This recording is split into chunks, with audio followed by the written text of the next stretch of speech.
This is FanStream Sports.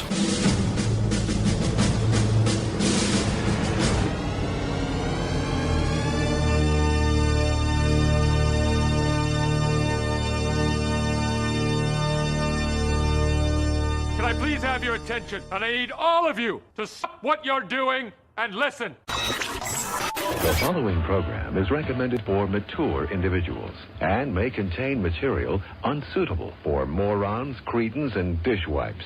If you are a moron, please turn off your radio, because we don't need any more stupid, narrow-minded, pencil-neck geeks who would know the First Amendment if it came up and bit them on the butt. Thank you. Yes! Here we go! I guess I want to take this opportunity to tell you a little bit about my pants.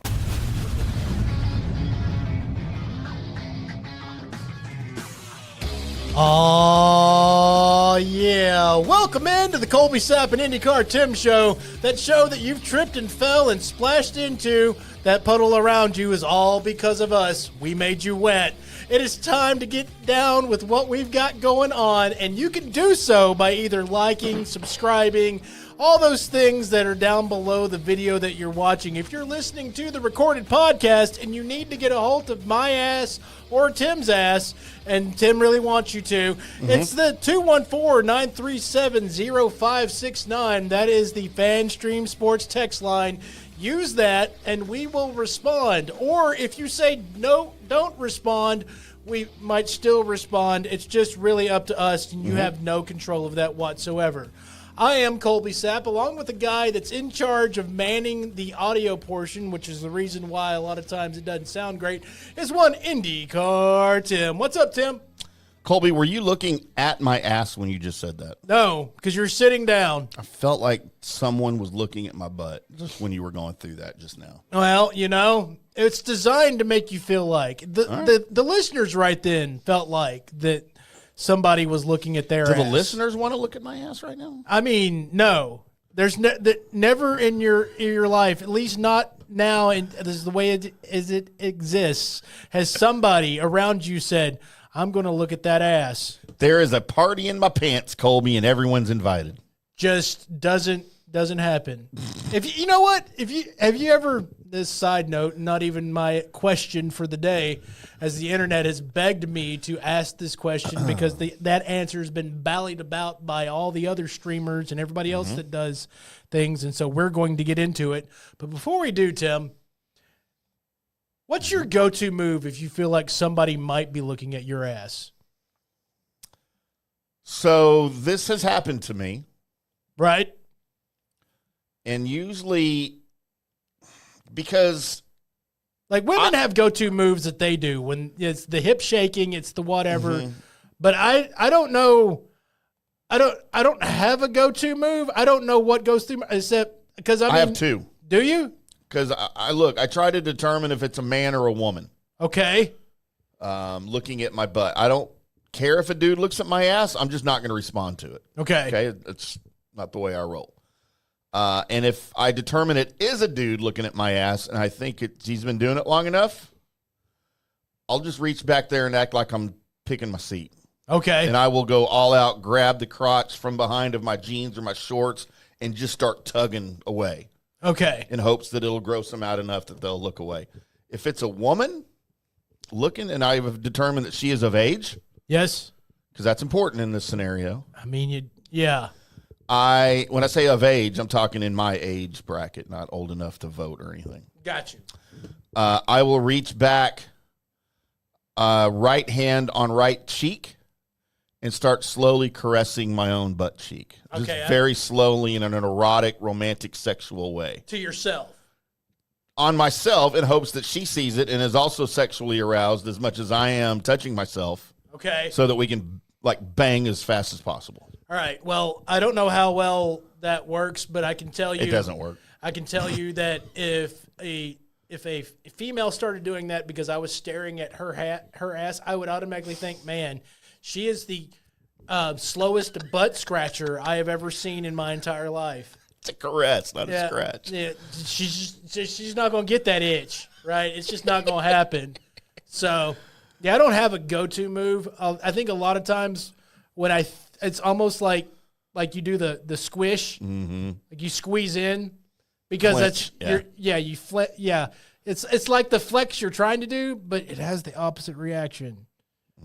So, at any rate, hey, if you have the thing that you do when you think that somebody's staring at your Is that ass, really a question floating around the internet? Because I haven't seen it. no, that's not the question. Oh, That's there's not the another question. one. That was just a side Oh. tangent that just Internet. evolved from the fact that I was talking to you, And you looking at my butt. and the microphones are on, and whatever things that have came out of your mouth that made me then respond to it. That's what that is. Wait, No, what came out of my mouth that made you want to talk about my butt? You said I felt like you were looking at my butt while you were saying that. It's because you were. I wasn't, because again, you're sitting down.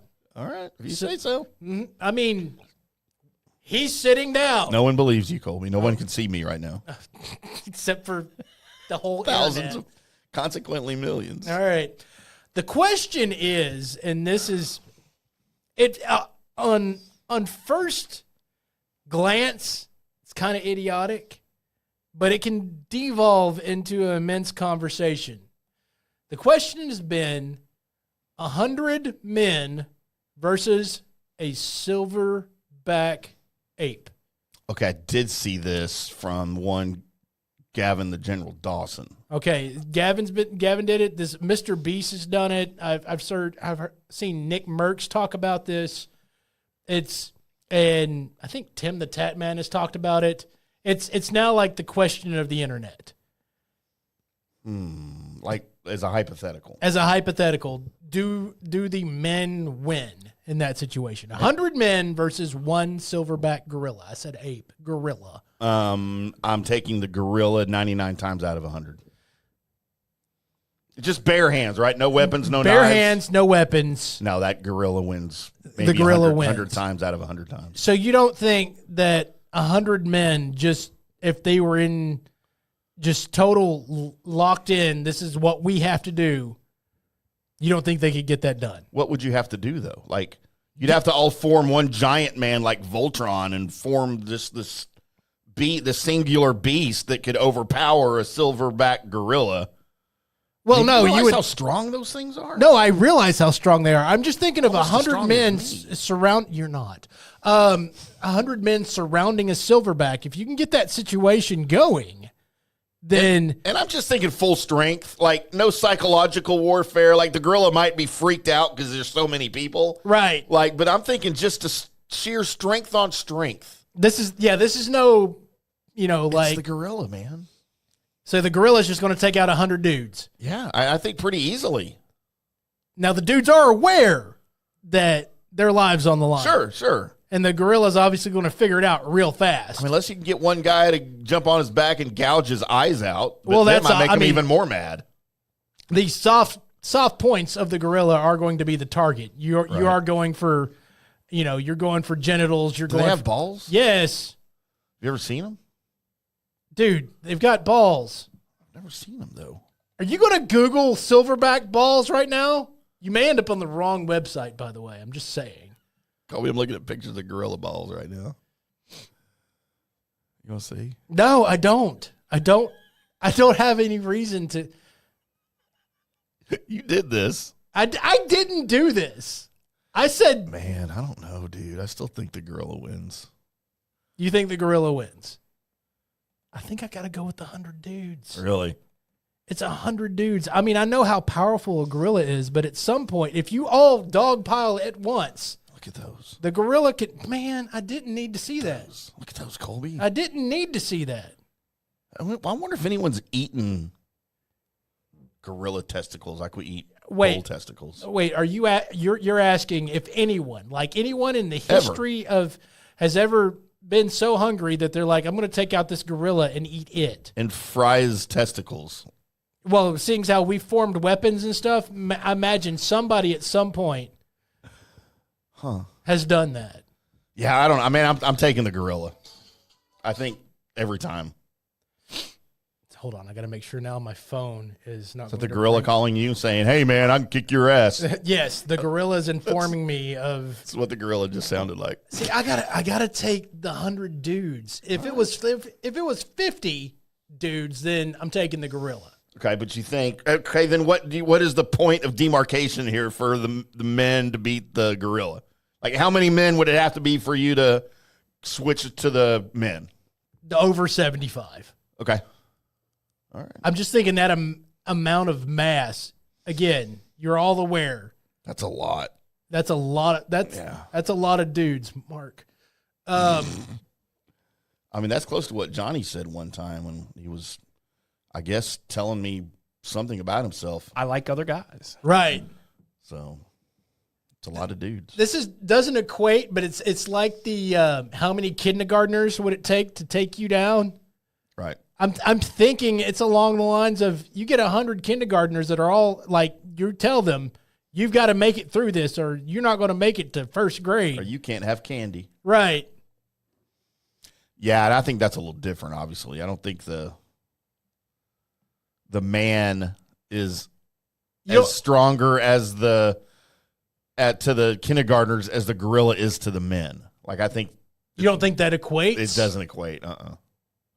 Like, I think a gorilla is hundreds of times stronger than the men, whereas a human male isn't hundreds of times stronger than a kindergartner. No, I think that's about right. I don't think it's the same. I don't think it's the same discrepancy. Okay. Oh, okay. You don't? No. I think a gorilla is way stronger than a human male, more than the human male is to a kindergartner. I mean, are we talking Arnold Schwarzenegger in his prime here, or The Rock, or are we just talking a norm like me? Like you. Oh, yeah, there's no way. There's no way I'm stronger than a kindergartner. Then never mind not like you. Well, say like you. And are we talking a 5'7" guy? Are we talking Tom Cruise? Or are we talking, 6'3" guy, like a football player? We're average human. So 6 feet, 190 pounds. Correct. Average dudes. No, I don't think it's anywhere close.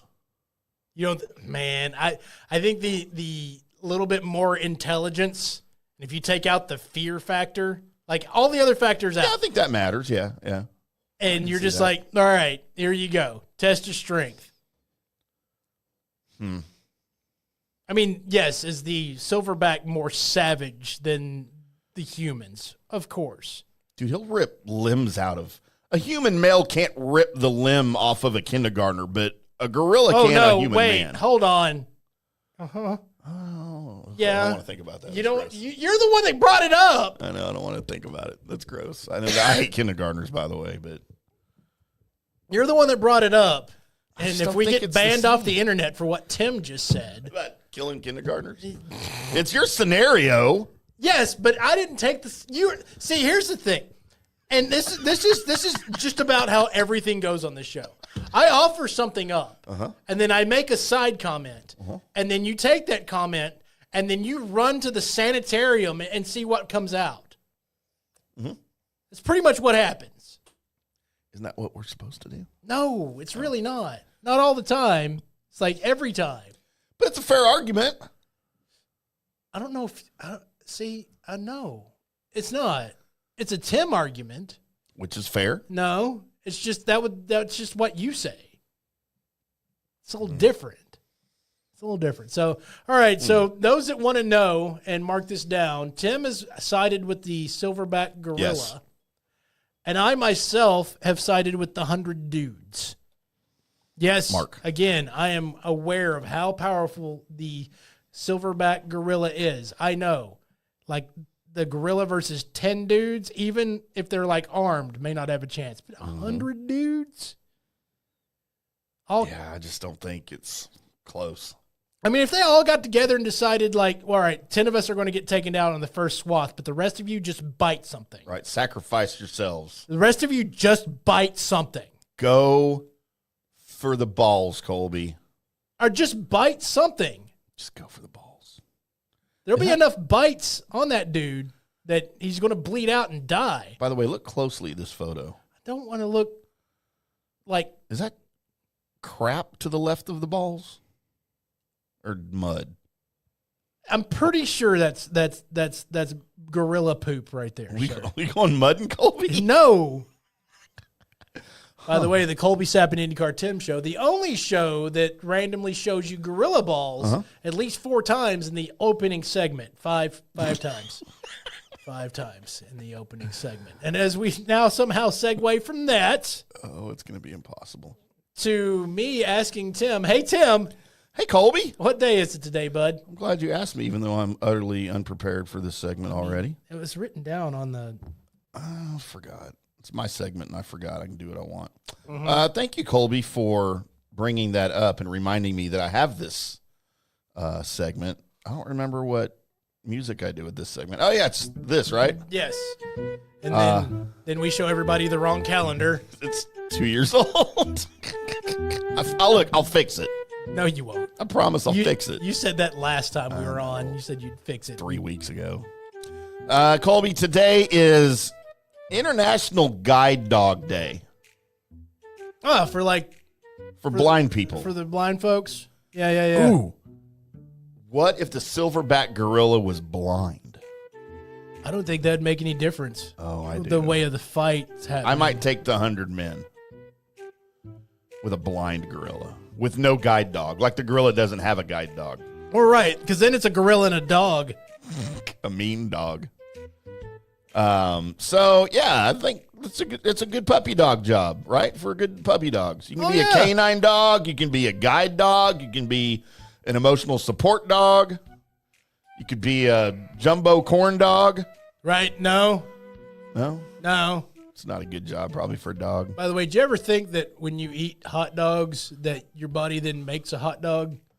That looks just like it coming out? Yeah, because it's now minced meat inside of an intestine again. Yeah. I think about that often, Colby. Every night when I go to sleep. Shit the bed. Colby, it is also International Jazz Day. Every time you say international, my brain goes coffee creamer. International Coffee Creamers of America.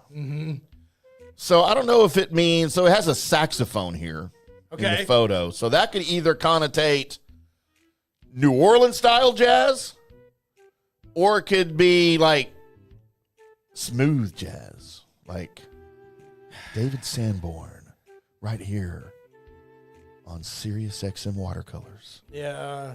First of all, smooth jazz is probably my bane of existence. Oh, I think it has its place. I don't mind smooth jazz so much. Place. I used to open every Sunday with my smooth jazz watercolors on Sirius XM. My kids used to hate it too. And one of the only records I ever owned as a kid, Kenny G, was a Boots something or another record. Boots Randolph? Yeah, Boots Randolph record. Boots Randolph is great. Still That's have that regular record. jazz. That's not smooth jazz. Man, whatever it is. You know what Boots Randolph did, don't you? Do you know what Boots Randolph is responsible for? He killed Abraham Lincoln. For this. I didn't know this. If you read things every now and then. I don't care enough. Take an interest in things, Colby. I can tell you what the next update for GTA is. See, I don't care about that. See, I find out stuff. I just I know figure you'll stuff. tell me at some point. How about International Day of the Child? And just the birthday? This day recognizes the significance of cultivating the habit of reading among children. Okay, well, that name is very deceiving then. That is It's a bad name. How about International Day of Teaching Kids to Read? I mean, By the way, reading's overrated. Well, it's not. We have movies, TV shows. Causes cognitive picturing of the feeding of information and brain reaction to what's been read to them. Oh, that you care about. Yeah, I do. Colby, a day that doesn't need to exist because it's not 1986 anymore. Okay, and it's another misleading name. Okay, first I'm going to tell you what the day represents. Okay. And then I'm going to tell you the name of the day. Got it. Colby, it is the day for to support and give them their voice for sexual assault victims. It's a good day. We should probably have more than a day for that. Would you like to know what the day is called? International Denim Day. Denim Day. Like blue jeans. What in the world does that have to do with sexual assault? Not everybody that sexually assaults women wears denim. Or the women didn't wear denim. That is the most confusing name ever. Maybe it's just it seems like it's too hard of a title to put on things. They're like, you know what? We're going to celebrate it by, hey, hair denim. You're gonna wear your Guess jeans that day. Guess jeans. I wore Jordache, Colby, back in the day. I wore some Jordache. We used to buy Jordache in middle school, and they had to be like tight fitting, right? Because that was the thing. And I was a pretty skinny, scrawny kid, and mine were never tight enough. So I heard somewhere, like at the skating rink, overheard somebody saying, I didn't know this, but if you wear your jeans in really, really hot water in the bathtub, they'll shrink to form fit your body. Really? So you know how many hours I spent in the bathroom in my Jordache jeans in a hot tub thinking, oh, this is going to look so good. I can't wait. Colby, I will let you guess if you think that ever worked. I know it didn't work. It never worked. I know it didn't work. We had the opposite thing going while I was growing up because we were in the Jinko phase. Right. And everything just had to be like the most massive jeans that the waist was still good, but everything else about the jean. And then they got even more like obnoxiously large. Like you would have run and then your jeans would enter the room. Yes, I hated the look of those. Hey, they were badass. Gross. And also the most comfortable jeans you'll ever wear. Oh, I hated I wish they would come back. No, we don't need that. I just no part of the jeans except for the waist ever even bothered like touching your leg because it couldn't make it that far because it was that baggy. God, we had exact opposite styles. Yes. Like mine, the tighter they were, the better they were, and yours, like you didn't want them touching anywhere on your body. Mm-mm. That's pretty fun. I hated Jenny. I was so glad I was out of school by the time that thing was a thing. That was the greatest. You just take off in a run, and you would end up in time with your ball swing because it just had so much room to maneuver. Your ball swing. Well, most people wear underwear, Colby. Yeah. We wear drawers. All right, tight drawers. Colby, how about International Hairstyle Appreciation Day? Think anybody appreciates this? The bald look? Maybe Bruce Willis. I mean, Michael Jordan. A lot of people appreciate the bald look. I don't like the only hairstyle I ever liked was when, it was the straight hairstyle. That was it. Yeah. That was it. Long and straight. The bowl cut with bangs. I did never do the bowl cut. It was always because when I had hair, it was down around my shoulders all the time. A lot of that was just laziness. So think about 70s hairstyles, the straight, long kind of look. And I had naturally curly hair, which was a curse in the 70s because you had to have the perm to have it curly. I hated my hair. I wanted straight hair so bad. But then by the time the 80s rolled around, everybody wanted my hair. Right. Because of the curly and the feathers and the wings and just the waves. I had all of that. And it was long. Every freshman girl in my senior math class. If you catch what I said there. Yeah, I did. I was a senior in freshman math, Colby. Mm-hmm. Loved to play with braid my hair and stuff that sat behind me. It was great. I dominated, Colby. Good for you. How about National Mr. Potato Head Day? Never got it. Me neither. I had like 3 or 4 of them that was given to me throughout time, and I just never. Oh, great! He has a different set of eyes on. It's the emotions, same, Colby. It's the same potato. It's his emotions. I just never got Mr. Potato Head. Did you ever get Mrs. Potato Head and make them make baby potatoes? Mm-mm. Let them mash potatoes. You never did that? I didn't. How about make Mr. Potato Head take his shoes off before he got in bed? He had to go look for his feet. I never had any, but I thought they were funny, especially in cartoon form. How about National Adopt a Shelter Pet Day? Oh, totally agree with that. Yes. Totally agree. We endorse this 1,000%. again, I've told this story a few times, but Princess, the pup, she was sent back to this same shelter like 7 times. Yeah. And I have no idea. She's the greatest dog. Yeah. Some people just don't get it, Colby. Idiots. How about National Bugs Bunny Day?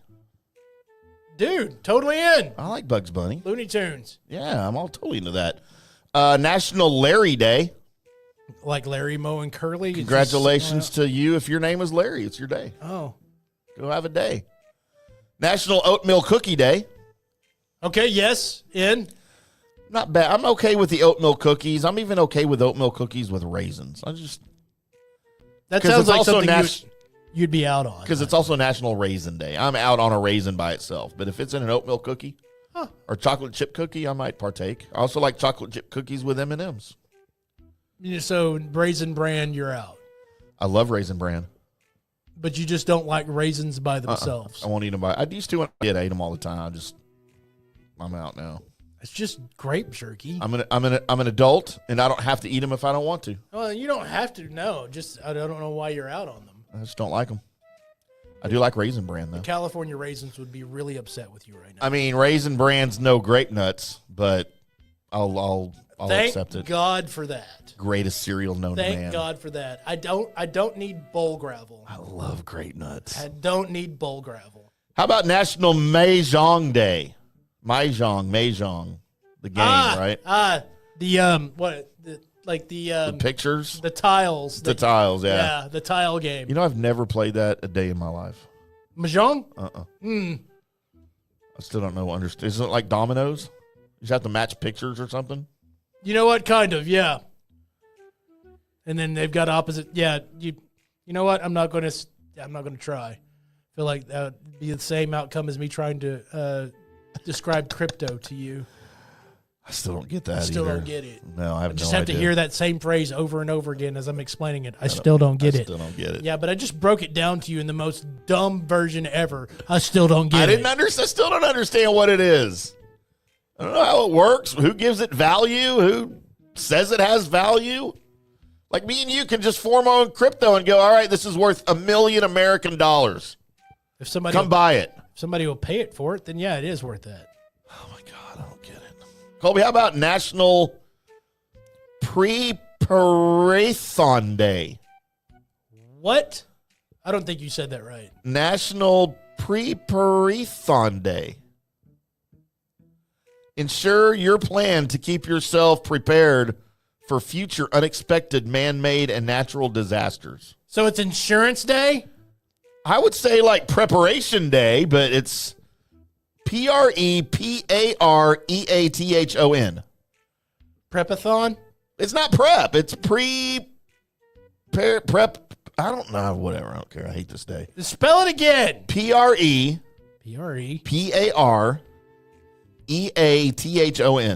Preparathon. I don't know. It's stupid is what it is. How about National Sarcoidosis Day? National Sark Day, huh? Sarkeesian. Sarcoidosis, whatever that is. If you have that, that's your day. Okay. National Tabby Day. As in Garfield the cat? As in a cat. Okay. Down with that. No, just shouldn't have a day dedicated to cats unless you're going to kill all the cats on the planet. Then you can have a cats are National cool. Cat Day. Shut up. They're dumb. National Therapy Animal Day. Which could be a cat. Which shouldn't be a cat. Depends on the cat. National Tie-Dye Day. I've never understood tie-dye. Shouldn't be a day. No, I've never understood that. And then Colby. Plus, why would you wish ill will on the people of Thailand? What'd they ever do for me? I hope they have an earthquake. You shouldn't hope that. Lanite agreed. See, there was a point of me like making a joke, and you're just like, you know what I'm going to do? I'm going to take it over here to the sanitarium. Well, I didn't say I wished and make it crazy. Death on them or anything. I just said I hope they have an earthquake. Earthquakes don't always kill people. Are you now an advocate for earthquakes? You know, I could be talked into that. I bet you could. I bet you could. We talked into that. Earthquakes are good. Okay. And then finally, Colby. Idiot. Finally, Colby.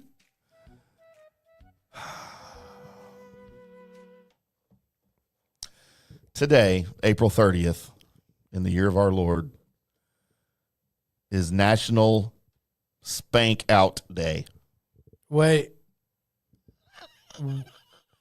In what? No, you're going to have to read the description of Tell me what you think that means. No, It's where you wear your Spanks out. You just want me to read you the description? Yeah, I would like, because it's where you punish your kids outside. The opposite. Because recent studies have shown that spanking does little more than traumatizing children, which is the biggest BS statement I've ever heard in my life. What do you mean a little more than traumatizing? It means it doesn't do any good. All it does is traumatize the kid. It doesn't. It tells them not to do that. Yeah, again. I agree, but that's not what this is saying. Okay. Yeah, it's Well, stupid. you know what? A lot of these new studies and how to do things and all that. Let's go back in time, shall we? A lot of things back in time aren't great. No. As far as, your etiquette and all of that. But the one thing that you all have to gather, as soon as we stopped disciplinary actions on our children now, since then, have gotten more messed up and more messed up the more we tried to psychoanalyze them. Yep. The more we've delved into it, the more crazy things have gotten. So how about we just switch it all back up? Yep. Tell them what not to do, what to do, and then watch out for the other things that we're aware of now. Screw you, Dr. Spock. No, you still live long and prosper. It's his cousin, not Mr. Spock. His cousin, the Dr. Spock. I don't think any of the Vulcans had anything to do. They were emotionless. They didn't believe in spanking either. Threatening your kid that I'm going to whip your ass, and then at one point them going so far that you do whip their ass, it's all right. Worked for me. Now, I will say... As a kid and as a parent. I will say, again, their ass. Nothing... Yeah. Nothing... Don't hit him in the face. Spank him on the butt. That's why it's padded. That's what it's for. There you go. Parenting by Colby and Tim. And something apparently we agree on, so of course it has to be wrong. It has to be wrong. Yeah. It has to be wrong. Shut up, Knight. What do you know? He knows everything. Is he still a wrestler? He is. Doing well. Is he good? Doing well in the WWE, by the way. Is there still a WWF? Or did WWE become WWF? WWF is the World Wildlife Federation. Well, it used to be the World Wrestling Federation. Right, but the World Wildlife Federation, or Foundation, was out there before the World Wrestling Federation. So they had to change it. So finally, the World Wildlife Foundation or Federation finally won a lawsuit against. Really? And that's the reason why it changed to the WWE. You know what I would have said if I was the judge? Look, World Wildlife Foundation, when you can fill 20,000-seat arenas on a Friday night, then we'll let you have your initials. Just they had it longer. They had it longer. Can't even have wrestling things anymore. I mean, it changed and nobody cared. We all cared for a little bit. Kind of like You had to learn how to draw the new logo on your book cover. Yeah, kind of like the Gulf of America. We cared for a little bit. Now I don't care. The Gulf of America. Yeah. What it's always been for me. I mean, I'm just saying. If you had me labeling a map right now, which I don't know why you would have me do Colby, that. label this map with every state and its capital. Right. It'd probably be like, I would just instinctively write down Gulf of Mexico and not even think about it. See, I've always called it the Gulf of America. Have you? Yeah. I never. Because F you, Mexico. No, I like Mexican Oh, stuff. I hate Mexico. Never been. Never will. Food's good. Well, it's good here, too. I know. That's the Mexican food. Right, Tex-Mex. Like actual Mexican food, I don't like. Like authentic Mexican food, I'm not a fan of. I like Tex-Mex. You probably haven't had good, authentic Mexican I've been to a couple of restaurants in my life that advertise themselves as authentic Mexican. We are not Tex-Mex. Like that was their thing. and both play. And they were 20 years apart that I went to these places. First of all, if they were both gross. If they're throwing that out there, then no. They're already saying they're bad. Yeah. And they were. Take you to a place. Please do. Yeah, this place you go to. I want to go to that place. Ah, yes. Actually took G there. We need to string that together. Past 2 weekends ago. I want to try their salsa. You said their salsa is really good. Oh, yeah. That's how you judge a Mexican food restaurant. That really is. Yeah.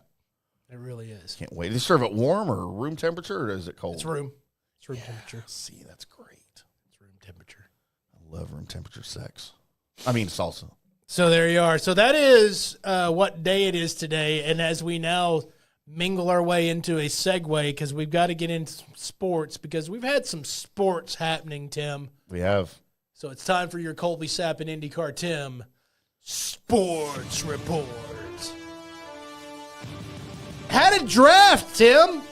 Finally. We did. Good God, it finally happened, and it did not disappoint. So early reports back on what the Cowboys did in the draft as I meandered through social media after it happened, and a lot of people are saying that the first-round pick of Tyler Booker was a reach. What are your feelings on it being a reach there, one IndyCar, Tim? I maybe a slight reach. See, I didn't see it. Yeah, but yeah, okay. But not anything to call him out on or anything. Like, if they picked at 19 instead of the Bucks at 19, and he was there, they'd have taken him, and everybody probably would have said, "Oh, that was a good pick." Right. 12 seems a little high, but that's where they picked. That's where their pick was. He was their target, and he was there.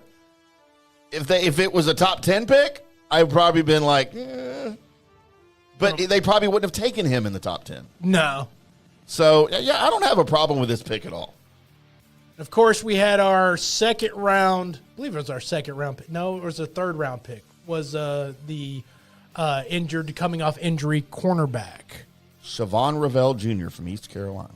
Which we didn't get him in the second round, so that means that the second round curse now goes to the defensive end that we got that actually has some good bend to him, and it's a pretty quick dude. I love this dude. I thought he was going in the first round, to be honest. Right.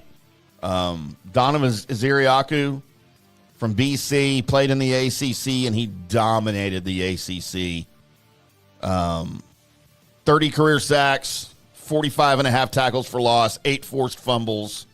Matt Eberflus is going to have a heyday with this guy. That's still thinking that Eberflus as our DC is still kind of throwing funny? Me off. But I have no problem with it. I don't have a problem with it. I actually, and I don't know that we've talked about this enough, I absolutely freaking love the coaching staff. As much as I questioned Brian Schottenheimer as a head coach, and I didn't even question that as much as some did. You know, I thought it was kind of a give-up hire by the Cowboys. No, it was a give-up hire. Because I think they really thought McCarthy was coming back. But I'm glad he didn't, and I'm happy for Brian Schottenheimer, and he has put together an impressive staff. I do love the staff he's put together, and a lot of times your head coach is actually just the embodiment of what he's put together as his grouping, and his grouping, it's all going to sit there and believe what he believes, and he's going to believe what they believe. Then we've got a good shot at this thing actually working from a coaching stat. The pickup of the Texas running back, Jaden Blue, in the 5th round. Not Cowboys, of course, did not have a 4th rounder because that went to Carolina. Right. For your wide receiver that may never play again because he sucks. Jonathan Mingo. That was the one thing that I kept hearing from people after the draft was over with was who's going to play the number 2 wide receiver spot.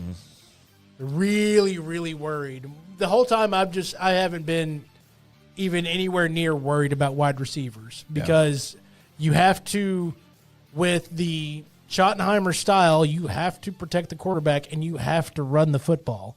Kind of worried about the running backs that they have back there as far as how much run production you're going to get out of them. But if your offensive line is good, you should be all right no matter who you've got back there as long as they've got a little speed to them. Yeah, and my thought on your running backs, I'm not worried anymore about the running backs because I think you've improved your offensive line. and I think you will see immediate improvement on the offensive line. I think the 2 running backs that you got in the draft, Jaden Blue in the 5th round from Texas, Phil Maffa in the 7th round from Clemson, I think both of those guys together make a really good one running back. Okay. And I think that's kind of what they're thinking here. And don't Running forget, back by committee? Yeah, I kind of think Miles Sanders is going to be in the mix somewhere. I'm not as worried. And I know a lot of people are disappointed you didn't get a big name. You didn't get a 3rd-round running back or 2nd-round running back. Right. I don't have a problem with that. You know me, I'm not a big fan of taking running backs and most linebackers in the 1st round. Or even the 2nd for running backs. I still think their bigger value is in the middle rounds. At the point of where the rookie pay is at now, I don't care where you get them. Yeah. I'm not of that. I don't care where you get them, what round it is. It's not like back in the day where you had to pay Sam Bradford $21 million just to be your first quarterback. That guy stole so much money. He did. Oh, Captain Breadsticks. Played everywhere. Now, the other thing that happened during the NFL draft that had everybody all kinds of up in arms was the slide of one Shedeur Sanders. I have been saying for the longest that I think he's going to be a good pro. Been saying that he's going to be a good pro and was not really miffed at him sliding because, hey, you didn't go out there for your workout. Kind of the headache with having to deal with Dion, even though it's grown as far as the media stance on how much of a headache it would be to work with Dion, then I think it actually would be to work with him. Just to be honest, I think that story's kind of gathered too much of the Rolling Stone action, and I don't think there's a lot there to it. Dion's just Dion. He's always been Dion. And he's been able to work with a plethora of NFL teams and been wanted back by those NFL teams. So I think dealing with him is not going to be that difficult whatsoever. But I will tell you, you can take everything positive that I said about Shedeur Sanders and throw it right out the window as soon as he was drafted by the Cleveland Browns.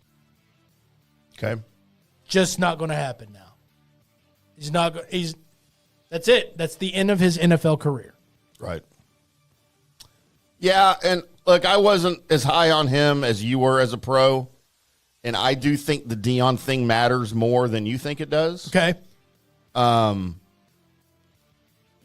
Especially as a top pick in a first rounder, I think teams realized real quick through their pre-draft meetings with him that he's entitled, and he thought he was going to go in wherever he went, even if he was the number 2 pick to Cleveland. And, hey, I'm the starter right now. And if he didn't get his way, he was going to cause problems. And because of that, his dad was going to cause problems. Right. I think a lot of people were turned off because of the Dion factor of having to deal with all of that.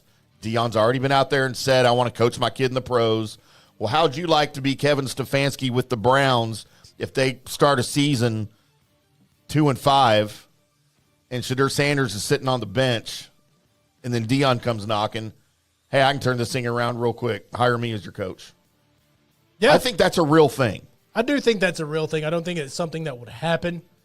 But it's a concern. And I just don't think teams thought he was that good, to be honest. I mean, I get it.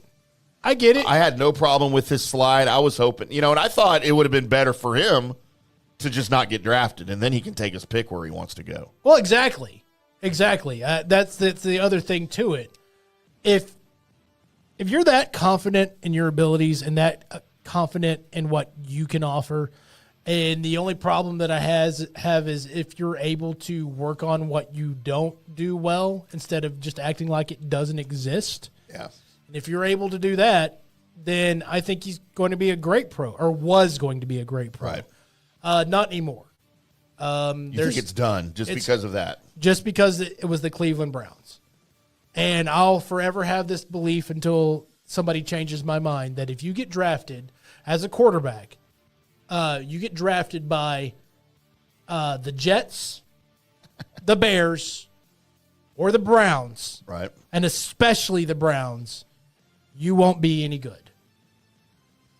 I mean, it's hard to argue with that. I do think this is kind of a new regime of the Browns. I think Kevin Stefanski's a little bit different. I think he's better with quarterbacks. I think he's really good with quarterbacks. Okay? Look what he did for Kirk Cousins in Minnesota. Right.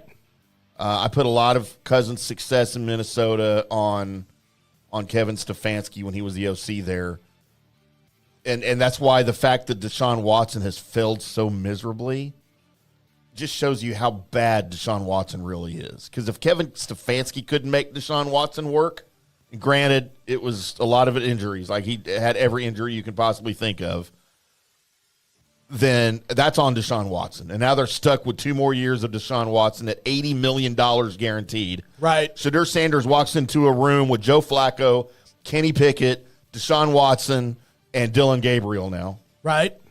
Dylan Gabriel they got in the 3rd round, which I thought was kind of high for him, but supposedly he's got all the tools. He never impressed me in college that much. Well, again, there's been a lot of different regimes with the Cleveland Browns, and there's been 2 different teams there with the Cleveland Browns. Right. And out of all those teams, there's been 2 quarterbacks that have been pretty damn good. It's like Otto Graham and Bernie Kosar. And that's it. Yeah, that's more than Chicago still, though. Otto Graham was really, really good in his day. Right. Bernie Kosar was really good. I will argue you can't. Baker Mayfield was pretty good for the Browns. No. He was the only quarterback to win a playoff game for them this century. Yeah. When he won like 13-7 or something. And I guarantee you the Browns wish they still had Baker Mayfield. Oh, no. It was the best thing for Baker was to get out of there. It was. Because I think he knows that. Yeah. No, it's the Browns. Because he's a freaking beast in Tampa right now. And again, I think Baker Mayfield would have been one of your top, ever quarterbacks if he hadn't have been given to the Browns. Sure. His mentality, the way he goes after football. Yep. Everything along that lines, Baker Mayfield is amazing. He makes all his teammates better, too. And it took that Browns team and in order for him to actually have to play for 3 different teams in order to get the Browns stink off of him. Yeah, and when you think about it, remember he got traded from Cleveland to Carolina. Right. When they made the Deshaun Watson deal. And he goes to Carolina, and he's in a room, the same quarterback room as now an outcast Sam Darnold. And when you think about in 2 years, Baker Mayfield and Sam Darnold are 2 of the top quarterbacks in the league now.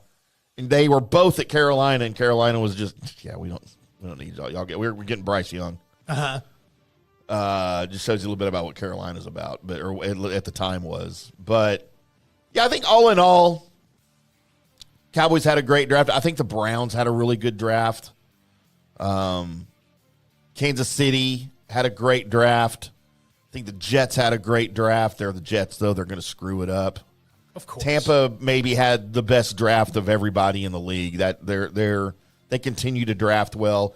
By the way, Shadur's big brother Shiloh goes to the Bucks as an undrafted free agent, and I think the stigma is a little off Shiloh as a Dion kid because he fired his dad as his agent.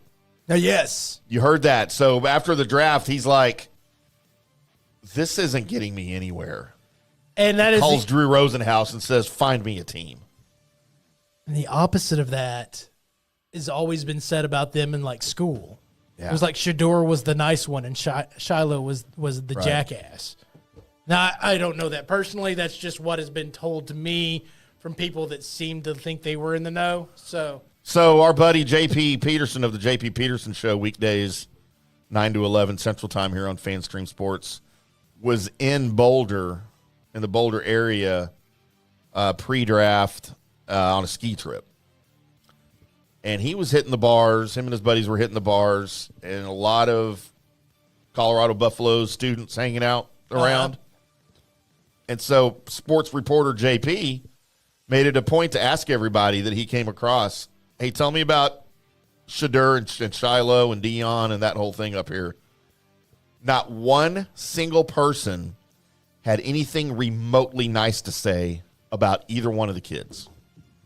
Like, the biggest jerk of a family. They're the most entitled. And this was coming from their classmates, right? Right. That are in the college bars. Yeah. And so, they don't have anything to gain by lying. So he came back with that information. And especially when Shiloh went to the Bucks, he was pissed. He's like, I don't want that cancer in my locker room. I'm like, give him some time. Look, remember, he's not Shadur. All right, he did play for 2 seasons before he played for his dad. He was in South Carolina for 2 years before he switched to Jackson State. So it's not like he's only played for his dad his whole career like Shadur. Right. So I think he's a little off of that stigma, and I think he'll be good as a safety. I mean, it's not the most important. It certainly is not quarterback.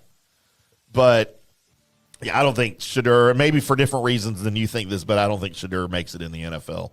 You think it's because he's in Cleveland? I just think it's because he's not good. I think if you would have went to a team with a more dominant head coach and just a better system and actually not a ugly helmet and a nice uniform. Man, I think the Browns got tight uniforms.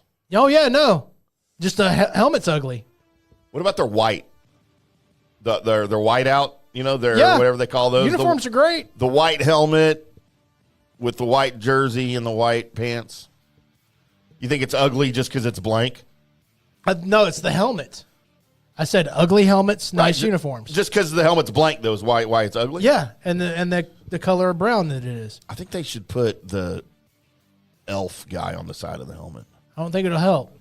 Like they started putting back on the middle of the field their logo from the 40s with the elf. Me and my buds started back in the day calling women with nice bodies and ugly faces Cleveland Browns. And that'll still be the thing. Come on. We need to do our uniform rankings one of these days. Ours are going to be different. Oh, yeah, for sure. A lot I think different. some of them will be the same. So there you go. There is your Colby Sapp and IndyCarTim Show Sports Report. Oh, that was fun. All right, Colby. Coming up next, we have the good, bad, and the ugly. Then we have the mystery shotgun, followed by either, I don't know, Facebook porn or Pope talk, probably flip a coin, and then news and notes. That's all coming up on the Colby Sapp and IndyCarTim Show. Hi, golfers. IndyCarTim here. I want to talk to you a little bit about Golf Central Magazine. It's not just a golf magazine. It's the magazine for everything. Turf, travel, philanthropy, and lifestyle. Head over to golfcentralmag.com and check out the latest issue. Some of the regular features in Golf Central Magazine: the Golf Bachelorette of the Month, the Golf Bachelor of the Month, the Golf Cart Girl of the Month, Golf History, Grip It and Sip It. So head over to golfcentralmag.com. It's free. It's the magazine for everything: turf, travel, philanthropy, and lifestyle. Golf Central Magazine at golfcentralmag.com. We'll see you there. Today's show is brought to you by Tomstown, a premier craft distillery based in Kansas City, Missouri. Discover their award-winning lineup, including double oaked bourbon, botanical gin, and double grain vodka, named the best craft vodka by the readers of USA Today. Available for online delivery in 40 states. Visit toms-town.com or their Kansas City distillery to explore more. Elevate your game with Tomstown, where history meets innovation. Please enjoy responsibly. Hello, folks. Let's talk a little bit about turf life. And what is turf life? It's pretty much if your life involves turf in any way, shape, or form, you live the turf life. Go ahead and brand yourself with the turf life. Maybe a back window decal, maybe a hat. You know where you can get those kinds of things to showcase that your life revolves around sports and or anything that involves sports. If it's a sports business or sports education or just your enjoyment of the outdoors, head over to turflifeclub.com. Become a turf head. Join the club today. You can do that by going to that said website that I just told you to go to. You can snag your window decal like I was talking about, or any of your other turf life accessories. Show everybody that you live the turf life, and we'll see you there over there at that turflifeclub.com. Orion Golf Management Solutions. Orion Management Solutions has tailored its service packages just like it tailors its approach to customers. Some owners need more supervision, while others need periodic assessment of their short-term and long-term strategies and programs. Orion can be called in to develop a business plan with the existing staff, or we can assist with the daily management of a facility or event. Either way, we make sure the client is satisfied and understands the direction the facility needs to go in order to achieve the owner's goals. Orion Management Solutions can help with owner assistance service solutions, daily course management, business plan development, monthly operations, or as-needed consulting services. Whatever your need, Orion Golf Management Solutions can help. Check out oriongolf.com. JP here for the Jeeves Law Group and my man Scott Jeeves. If you're going to hire an attorney, do you want some guy looking for a quick settlement and a quick buck, or do you want an attorney with some chops? Scott is a board-certified civil trial lawyer and a certified circuit court mediator. Been practicing in the Tampa Bay area for over 30 years. He is a peer-reviewed AV preeminent rated civil trial lawyer. They just don't hand out those classifications. He's been the lead class action counsel on many complex consumer protection cases and has handled hundreds of serious personal injury cases. He's dedicated his career to protecting injured victims and is committed to vigorously representing you. We're local, we're trusted, and we get results. Personal injury and personal attention. Call for a free case evaluation. That's 888-9-JEEVES. That's 888-9-JEEVES. The Jeeves Law Group. Let's go. Right now, back to the show on FanStream Sports.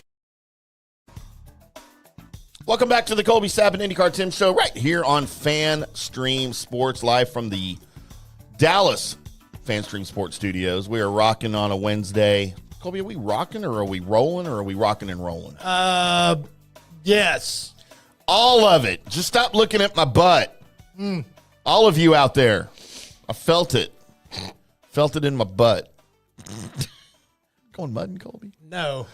Yeah, so we would love your thoughts on the Dallas Cowboys draft if you're out there. 214-937-0569 is the FanStream Sports Studio text line, or feel free to comment in the video comments on YouTube underneath the video here. I feel like people need to know it's okay to think it was okay. Yeah, you don't have to be mad all the time. You don't have to. I mean, there's enough things to be mad at as a Dallas Cowboys fan. Not everything's just got to be horrible and they've done it wrong again. I mean, some things it's okay to be all right with what they're doing. Not all things. No, but I think, you can be mad at their free agency for sure. Right. But, man, all in all, I'm pretty happy about the Cowboys draft. I'm kind of looking forward to the season now. I said I wanted trenches done, and the first two drafts picks were trenches. My prayers were answered. So, speaking of prayers, Colby, we're going to be talking about the Pope here in a little while. Maybe. Depends on which one we get to. Pope and poop. Not at the same time, though. No. As you tried to insinuate here going into break. No, that's not the insinuation. But not what you were doing? Are you sure? Real sure. All right. Well, before we get to Pope poop talk, we will get into some mystery shotgun here in a little bit. But before that, it is time for everyone's favorite Colby segment. I feel like all of Colby's segments are America's favorite segments, but it's time for a little bit of this. It's that time for a little good, bad, and the ugly as I go through all the people that were born today, find the people that are famous enough to make my list, then offer that list up to you guys along with me and Tim for us to decide separately who we think is the good person, the bad person, and the ugly person. Now, having a birthday this past week, FanStream Sports' own one, Tito! Hey, Tito! Tito! So he's not on the list, but just letting you know that one of our guys did have a birthday. Happy birthday, Tito. Birthday, Tito! So, shouting him out. Starting off today, turning 34, and honestly, past my wheelhouse of caring, but big enough name that I knew this guy. Oh, no. Who is Travis Scott, turning 34. Who's Travis Scott? Musician. Not of the Blink-182 Travis or anybody like, no. It's not any of those guys. So Travis Scott apparently had a lot of big concerts and a lot of American rapper? A lot of big music that I've probably heard of and didn't know I heard that was a Travis Scott song. You want to know his real name? It's not Travis Scott? Nope. Okay. Why would you change your name to Travis Scott from Jacques Bermond Webster II? That's a badass name right there. That is a badass name. So let's change it to Travis Scott. Just probably easier to just roll off the tongue. Huh. All right. Yeah, I've never heard of him. So, but there you are. He's definitely big time. Rapist. I've heard like things happening at Travis Scott concerts, and some of them good, some of them not so good. But there you are. Turning 50 years old today, one Elliott Sadler. NASCAR, Colby.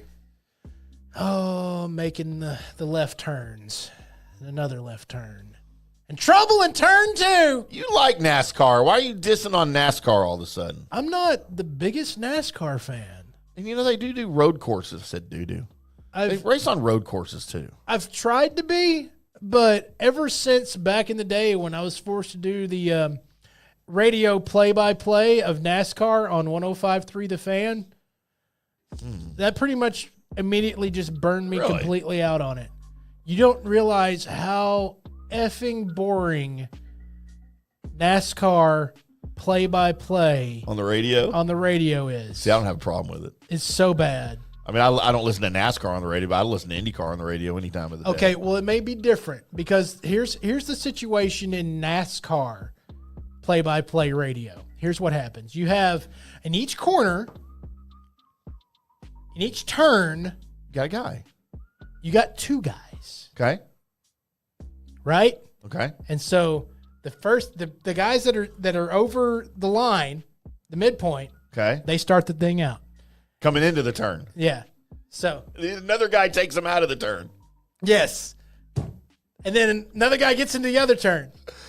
So you got I've not turn heard 2 that. guy, you got turn 3 guy, you got turn 4 guy, and then, yeah. And so on and so forth. Right? Until you make the whole entire loop. And That's great. each one of them starts off, they start off pretty, and here we are at the start of the race, and here we go off like a light, and at the number 1 spot, it's the 50 Elliott Sadler car, and he's taking off like a lightning bug, and then as soon as he does that, turn 2 guy kicks in, and he's got to be just a little bit louder than the first guy starting off. Well, I've got Elliott Sadler, and he's coming, and it just keeps getting until at midway point of the race, They'll lose their voice. all of them are yelling at the top of their lungs, I can't believe what I'm seeing here, and dying. That's midpoint of the race. By the end of the race, I swear to God, they are all standing up and all just trying to outdo the last person. I get it.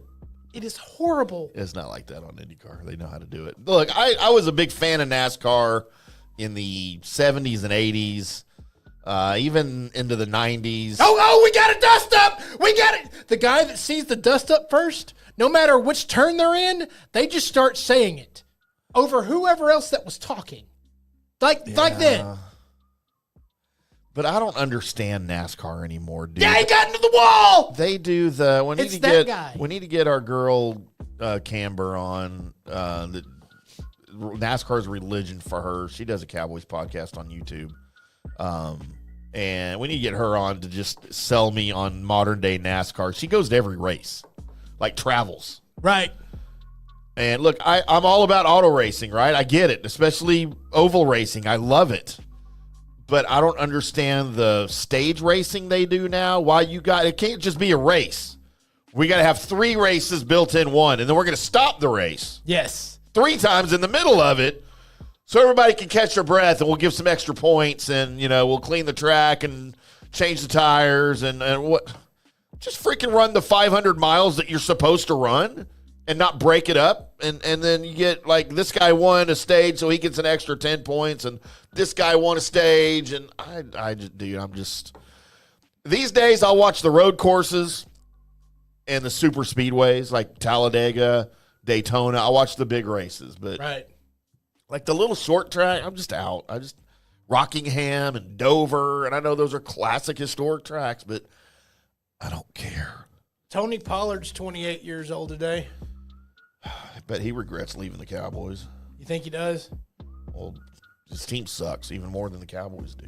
It's kind of hard. Got a new quarterback, though. Whoop, whoop. Going to have Cam Ward giving him the ball or not. He'll be throwing it probably.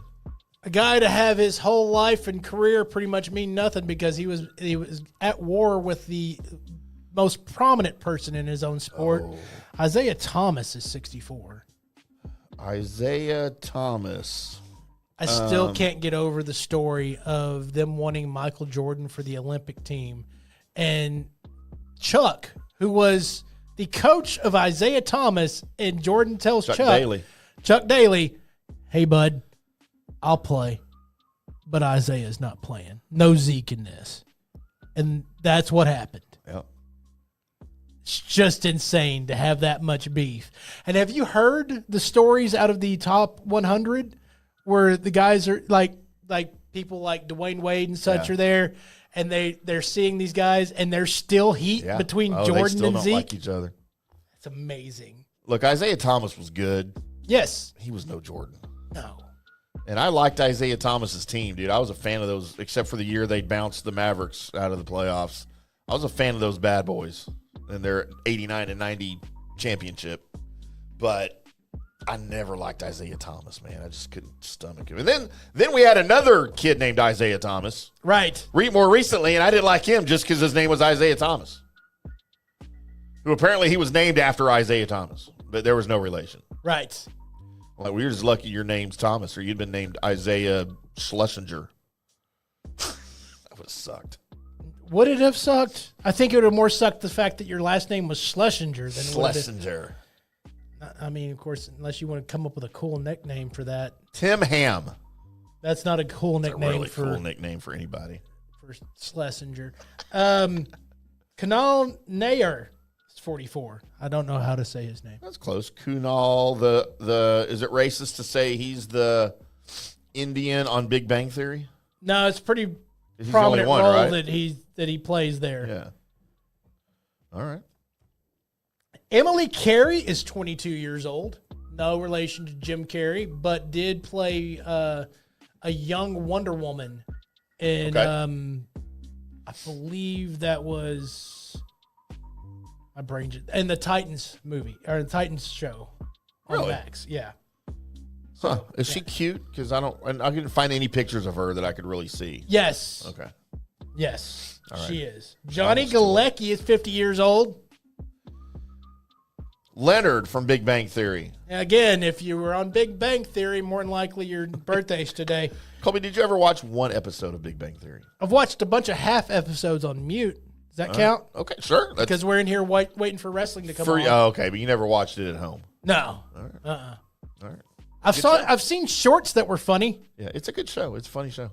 Early on, it was a funny show. I got a little tired of it later. I don't need funny. Yes, you do. I don't. You need more funny, and you need more Jesus. Got plenty of Jesus. I grew up underneath Mark. a pew. You did. Yeah. And you got stabbed in Sunday school. I sure did. Kirsten Dunst is 43 years old.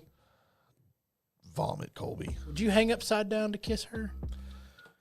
I wouldn't hang upside down or stand upright if you gave me $1 million to kiss her. No. She is not an attractive human being. She is too I attractive. don't get it. I mean, she's not butt ugly. I'm exaggerating, of course. I just never thought she was very pretty. You know, maybe I can see that just because of knowing you're like weird has to style. happen. Yeah, I can see that. Like, she's got weird eyes and kind of a weird bone structure in her face, and then her mouth is weird, and her teeth point backwards in her mouth like a reptile. I don't know. It's just weird. Yeah, none of that bothers me whatsoever. Because you don't care. Anna de Armas Colby. is 37 years old today. My future ex-wife. She all right. She doesn't do anything for you, does she? She's kind of bland. I could show you pictures where she's not bland. I mean, sure, but the pictures that I've seen, kind of bland. All right, y'all back me up here, man. She's Cuban and Spanish, Colby. Yeah, I know. It's right I know. up your alley. I do. I know. Oh, my God, Anna. I'm going to need a minute, Colby. But I feel like if we're talking about standing out, I don't need my girls to stand out. I just need them to lay down. I mean, She's pretty. There's nothing really that makes me go, wow, best I've ever seen. Oh my God, Colby. I want to marry her. Think I could marry her? No, not a chance in the world. What do you think I'd have to do? Get more money? Be the richest man in the world. Because I'm already pretty good looking. I think based on looks, I could get her. No, not even close. I bet you in my charm, I'm very charming, Colby. No. I am. I've been told that by lots of men and women. Yeah, I don't think so. I didn't listen to the men, only the women. Right. I'm a catch. As you're struggling to find pictures, we will move on. Yeah, I'm not going to put them on the screen. I'm not going to share her with anybody. Turning 40 years old. And this is what you need when you're talking about all the things that Tim tried to come up with. It's one Gal Gadot. She's 40. Gal Gadot, who I've always called Gal Gadot. Yeah. And I saw a TikTok short on names that we've all mispronounced our whole lives. And I don't know where this guy came from. I don't know if it's legit, but he said it's supposed to be Gal Gadot, which I still question. My brain says my brain says that, sees that, and says, "Well, that's." And I will agree that Gal Gadot is quite attractive. Oh yeah, she is also smoking hot. But I still think Anna de Armas is prettier for my taste. Yeah. But I get I definitely get it. Because we always show this on the screen, Colby, when we're out and about doing shows. Right. Colby, you can have Gal. I'll take 80-year-old Linda Carter. You know what? I'm okay with it. We can swap after. I don't need to swap after. No, we have to. That's a rule. No, we're not. They're going to demand it because they're both going to want a piece of me. No, they're really not. They are. They're going to go. They're going to fight over which one gets me first. It's really not happening. I'm going to say, Linda, you're first. And then Gal's going to go, come on, Colby, let's just get it over with. I want to make a rule. I want to make a rule right now that you never do an impersonation of Gal Gadot speaking to me. Right before you have sex. You're never going to do that again. I want to make that a rule right now. Colby. No, shut up. Just come on. I made a rule. Take me. I got my Wonder Woman headband on. Idiot. And there you go. There's today's good, bad, and ugly birthdays. God, I probably should look at Facebook, but I don't want to. Don't do it. So if it's your Facebook birthday today, happy birthday. If I forgot to mention you, I apologize. Won't be the last time. Mm-hmm. Colby, of course, Tito's our all-time good because he's our buddy. Right. My good, of course, Colby, is Anna de Armas. I will throw my good B, Gal Gadot. We don't do also goods, but when you got two hots on the same list, you're allowed to have a couple of them. So I'm going to throw honorable mention good for Gal Gadot. My bad, Isaiah Thomas. Okay. Just remember the Bad Boys. Because he's an idiot, and I never liked him. All right. And even above Travis Scott, above Jacques, who you're an idiot for changing your name because it was pretty badass to begin with. Colby, my ugly.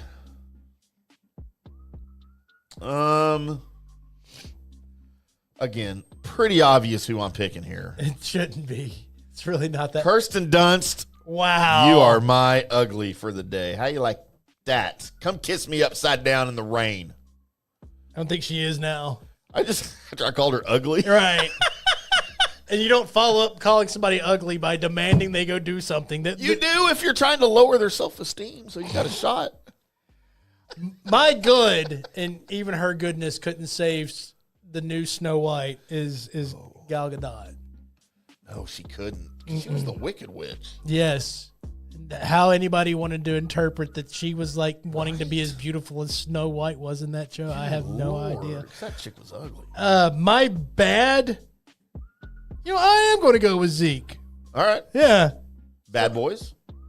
Let's go with that. And my ugly, I'm Elliot Sadler. There you go. for no You think reason. he's uglier than Kirsten Dunst? Well, yeah.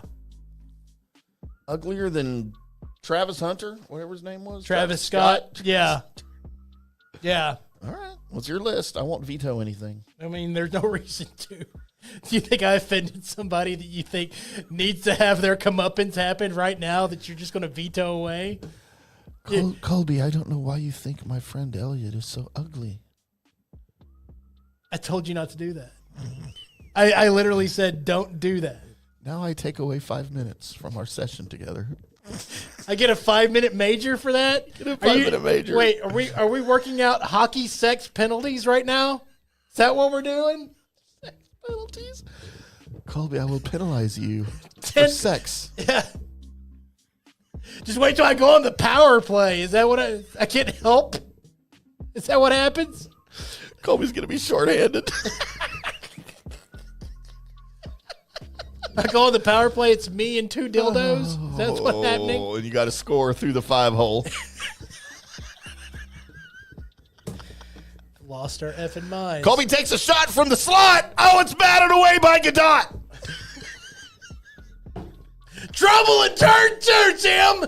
Trouble in turn 2. Oh, he's in the ditch. He's up against the wall. Those tires are rubbing. But rubbing is racing, Rubbing's you know? racing dirty. What the hell are we doing here? I don't know, but somehow now you and I have to, like, pull up internet porn and do play-by-play. Not show the video. No. Just show us We'll just paint the picture. doing the play-by-play. Paint the picture. But, like, overly excited play-by-play. Not like trying like to be NASCAR. suave. Yeah. Oh, and then we'll do porn play-by-play like golf. No, I think we just stick to the one tone of just, but everything's said in code. That would be amazing. There it is. There's the good, bad, and ugly. Good God, Colby. How are we going to transition into something that matters? Well, we've got some things. Like this.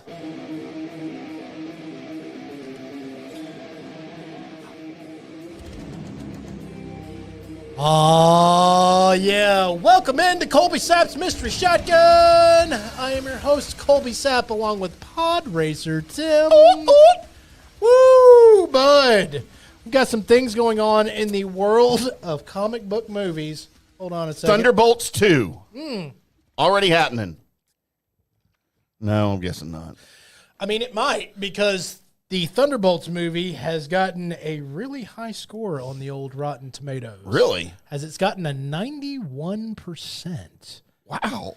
So, as much as I don't hold to when Rotten Tomatoes says something's bad, Right. I kind of hold when they say something's good. Okay. And the main reason is if you can get those jackasses to all be like, no, this is good. Yeah.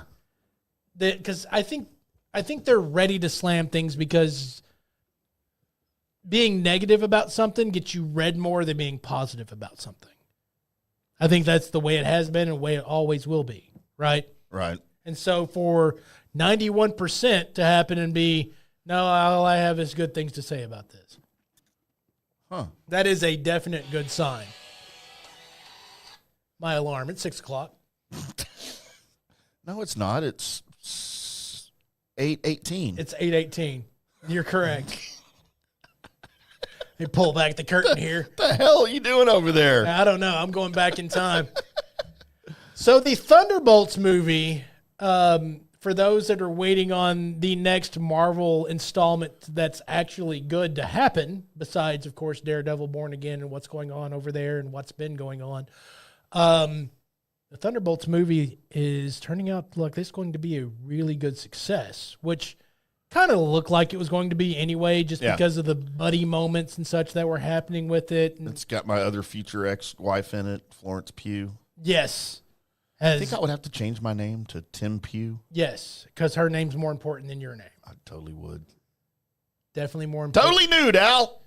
Definitely more important than your name. The other thing that's happening with the Thunderbolts is I need everyone that goes to see the Thunderbolts to be ready for the post-credit scene. Oh, is it a good one? For this will be the most talked about post-credit scene, I think, in a long time for Marvel. Really? Have an actual Getting back to meaning and actually be like, whoa, this means something. And so you already know what it is? I already know what it is. I don't know if I want to tell people what it is. Because Really? it's that type of... Yeah, don't spoil it. I don't want to spoil it for anybody. You can spoil it for me off the air. But it's something that, for those that are waiting on something cool to be in a post-credit scene that actually, again, means something, this one's really, really, really good. Okay. And should send the people that stick around that know Marvel, should send those folks into, whoa. Almost, I would say, almost worth the price of admission. Wow.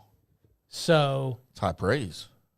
just know that's happening with the post-credit scene. So make sure and check that out. And again, if you're on the fence about Thunderbolts, because maybe you weren't down with what happened with the new Captain America movie. Yeah. There's a lot of folks that weren't. You haven't seen it yet, though. No, I haven't seen it yet. Are you going to, or you just don't want to? No, I do want to. It's just been working out the time to go see it. And plus, again, a lot of times me knowing everything that was happening in the movie anyway kind of makes me go, I feel like I already seen it. Yeah. So that not a whole lot of shocking stuff happening. Right. But yeah, this one is a definite. One movie that no one will ever see, as we thought that DC and Colin Farrell were getting along once more again, as the Sergeant Rock movie was something that was going to happen over there. If you've heard things in the background about a Sergeant Rock movie and any of you got excited about it, I know the generation that was a little older than me was really into the Sergeant Rock comics. That movie's not happening. Sergeant Rock. That movie is not happening. It's been put on the side, off the main burner. It's not happening. The official word is it's been suspended. Oh. Which is what they do when they're not going to make it. The unofficial word that I'm telling you should have been the official word is it's not happening. That movie's just not going to happen. And I think the main reason for it not happening was the nostalgia they thought they would bring back with some of the old DC heads. It didn't really ring true. Really? So, yeah, Sergeant Rock, definitely not happening. So there is that. For those that are interested and are video gamers, along with being comic book heads, I will tell you that it looks like, I'm going to delve back into this, it looks like the next opportunity we're going to have for a possible GTA 2 trailer number 2, which I'm starting to think now it'd be just a baller move to not even have another trailer. Yeah. And just throw the game out there in the fall and be like, y'all are going to buy this anyway. We didn't even have to spend money on another trailer. Y'all are all going to buy it because there's so much hype around it. But the next opportunity to hear an update about things will be after the 15th of next month. Okay. As Take-Two is having their last rounds of meetings, basically, before they should really get behind a GTA push, is happening then. So you kind of want a launch date, an announcement that the day that it's going to actually launch is this date. Right. You're looking for that out of this meeting, or this will be probably the last opportunity that they have to preemptively tell you that it's been delayed. Because I think if they don't do it by the middle of this month, then the backlash of delaying it would be substantial. Like, you delay it now because, I mean, we don't even know what the fall's like. We haven't had the summer happen, right? So the fall feels far enough away that if you moved it back, say you were thinking October, November, and you're like, we're going to go ahead and say January, February. You moving it back that far, it's not going to affect a whole lot of people. Right. You wait till, June, July, August in there to say, we're going to have to move it back. Then it's an issue. There's going to be a lot of people pissed off. Yeah.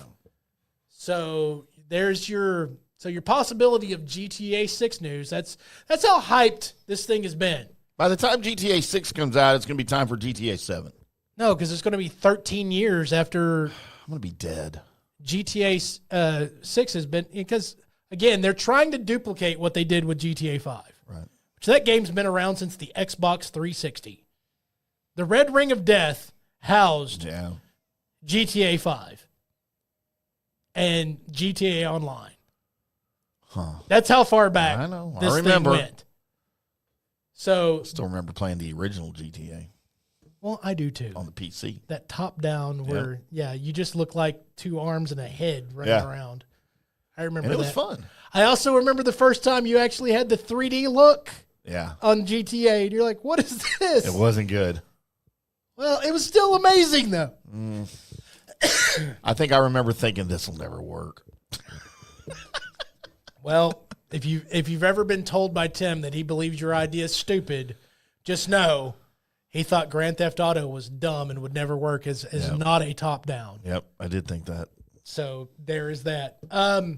Little quick update for those that are playing GTA Online.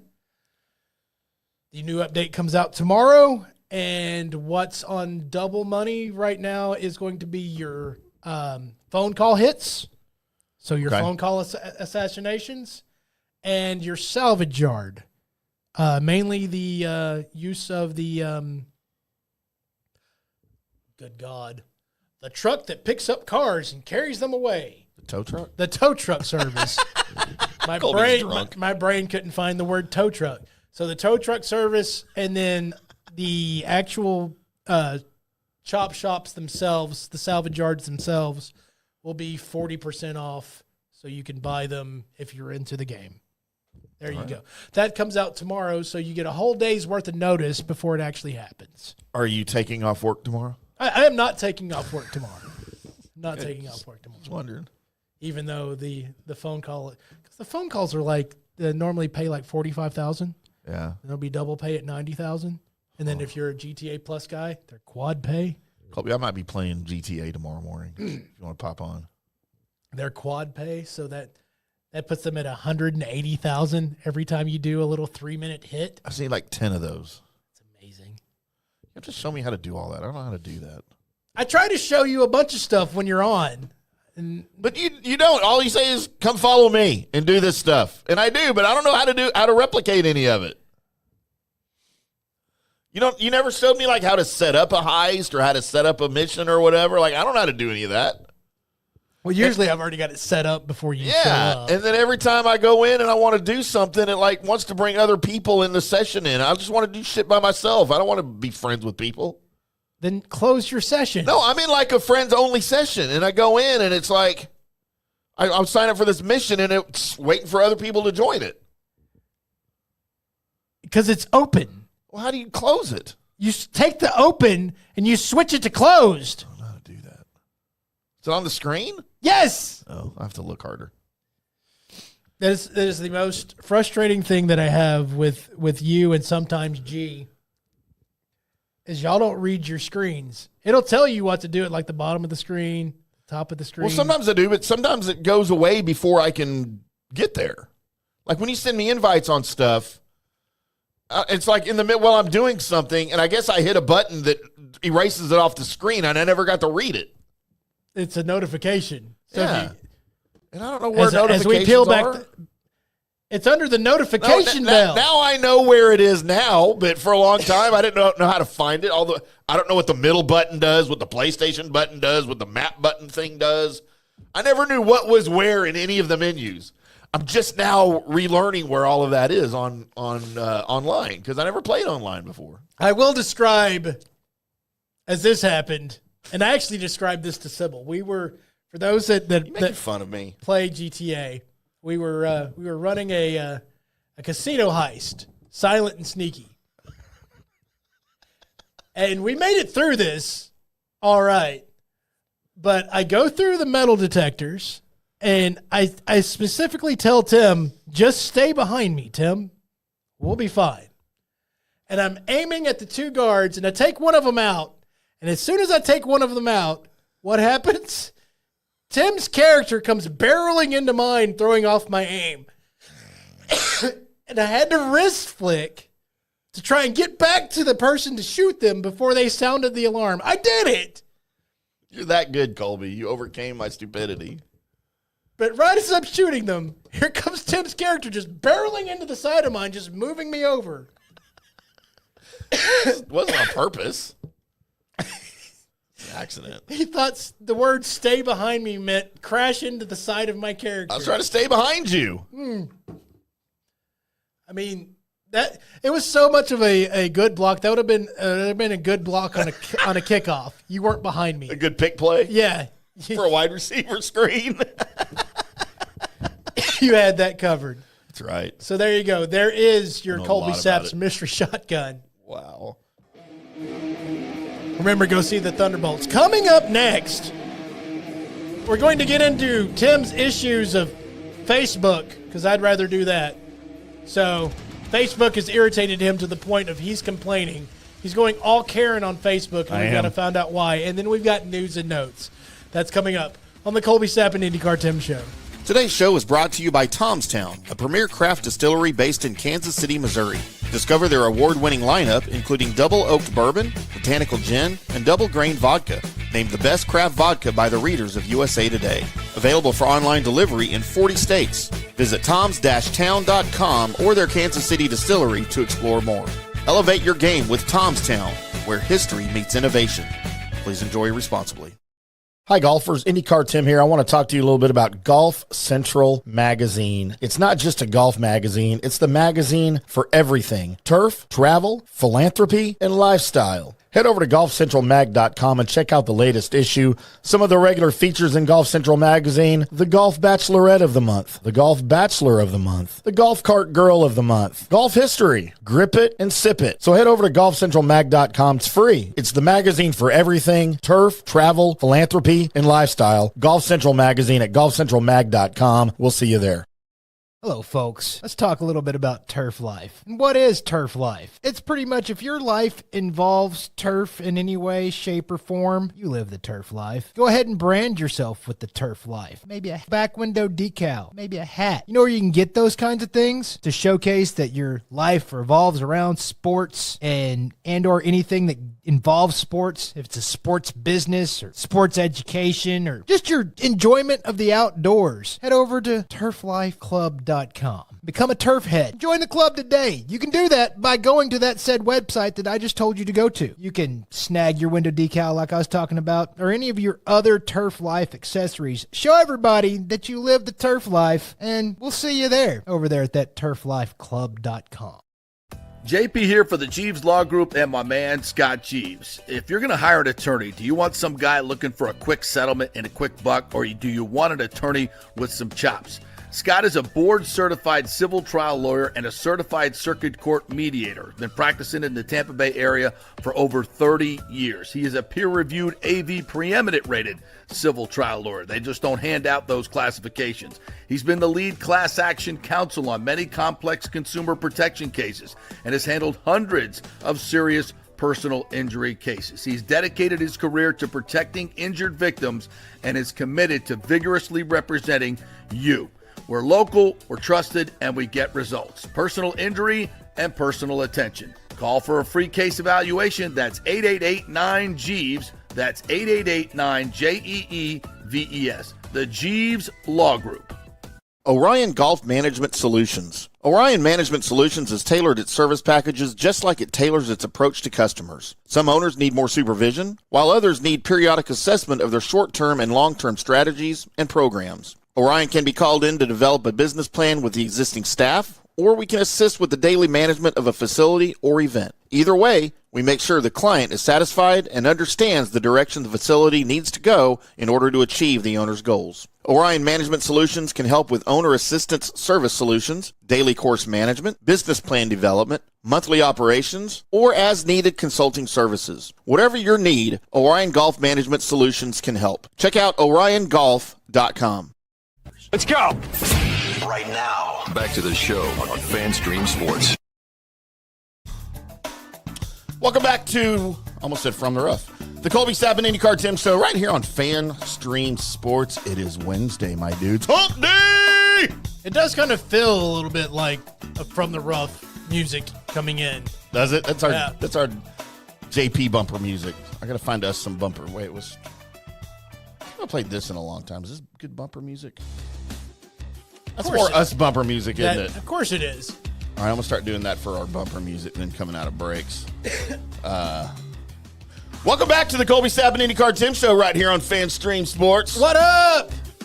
As we transition from comic book, movies, Thunderbolts, GTA 6. Yep.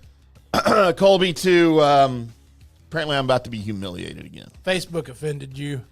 Facebook did offend me, dude. So I have been noticing on a lot of the like Facebook shorts and such that occasionally popping up, there'll just be like some AI chick that's just naked.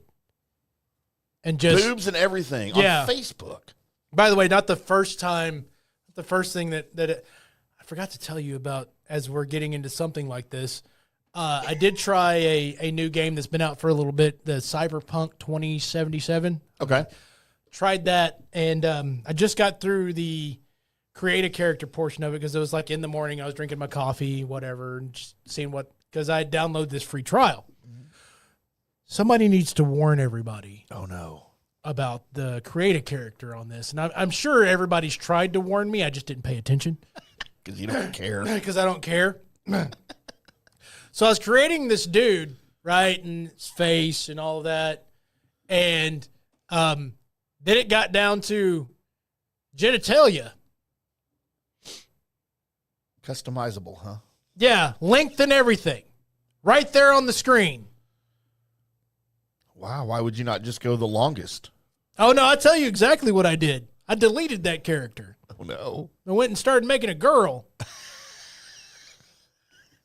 I mean, why not? Which, by the way, you want athletic boobs, big boobs, normal size boobs, you can do it. It's like weird science. Yeah. Genitalia, little strip. Oh, okay, I got to go download the trial. Little classic biscuits. Huh. Just choose what the vagina looks like. All right. I mean, I have my tastes. So as I'm sitting here creating this woman character, I'm like, this is the moment where the stepdaughter walks through to the kitchen, right? Oops. Because you don't have your video game in a private room. I don't. Because I don't care. At this point, I was like, I'll have to turn around and explain that I didn't know that was about to happen, but I feel like that, her vagina's got to be straight. So you don't like Asians? It's not. No, it's not like that, Tim. Oh. It's the same. I wouldn't know. It's the same. It's not slanted. Struggling. I wouldn't know. The same. Never seen one. So there you go. But Tim has been offended because on flipping through his Facebook, he's gotten more than just naked AI ladies. Yeah. I'm getting real sex, Colby. Like the old HBO show? Porn, like actual penetration and violent porn. Like, I'm not saying I'm not into it. I'm just saying I don't need that on my Facebook. So it's like usually when I'm watching reels or whatever their shorts are that they call them on, whatever, it's reels, right? Yeah. And I'll be going through watching reels, and then you swipe up, and I'm looking at two dudes pounding a chick with body fluids literally squirting everywhere. A lot of gender fluid going on. And there's a lot of screaming. And it's right there. It's zoomed in, like it's right there for about 2 seconds. And then it switches to just some ad, like for Blue Chew or whatever, some dating site. Okay. And I'm like, report this ad right now, damn it. And I report it. And then you have to say why. I'm like, sexual activity, nudity, pornography, like right there in my face. And I report it. A couple days later, we have a result of your report from 2 days ago or whatever. So I open it. We have not taken this ad down because we found that it did not violate Facebook's terms of service. I'm like, it's porn. It's legit, and it's violent, aggressive porn. And I'm like, fine, whatever. And then a couple days later, I get another one. Report! And I reported it. And Colby's like, why are you reporting? I'm Why like, are you reporting? because I don't need porn on my Facebook. Okay, I got it literally everywhere else.